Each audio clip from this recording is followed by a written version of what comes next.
Welcome everyone to another video. Today in this video I am going to camera comparison Oppo A92 and Realme 5. I am Shada from SHADAT'S Dayout. So let's start the video. Oppo A92 comes with quad camera setup. 48 megapixel main lens with 1.7 aperture, 8 megapixel ultra wide with 2.2 aperture, 2 megapixel depth with 2.2 aperture and 2 megapixel black and white lens with 2.4 aperture. Realme 5 comes with quad camera setup.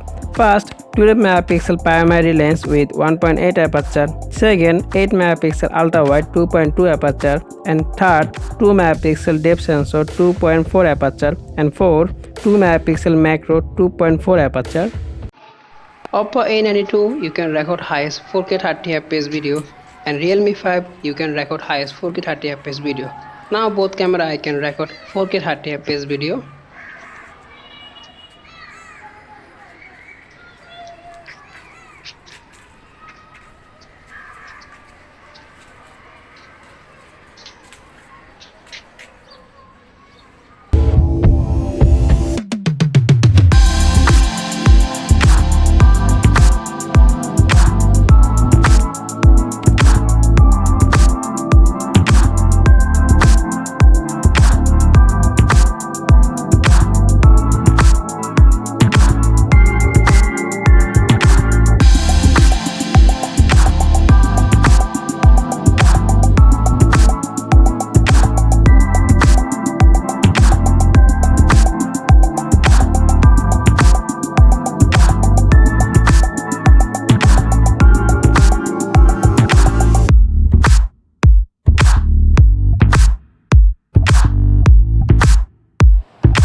Okay, this is all about Oppo A92 and Realme 5 camera comparison video. I hope you guys like this video. If you like this video, please like, share, subscribe. See you next time to another video. I am Shada from SHADAT'S Dayout. Allah Hafiz.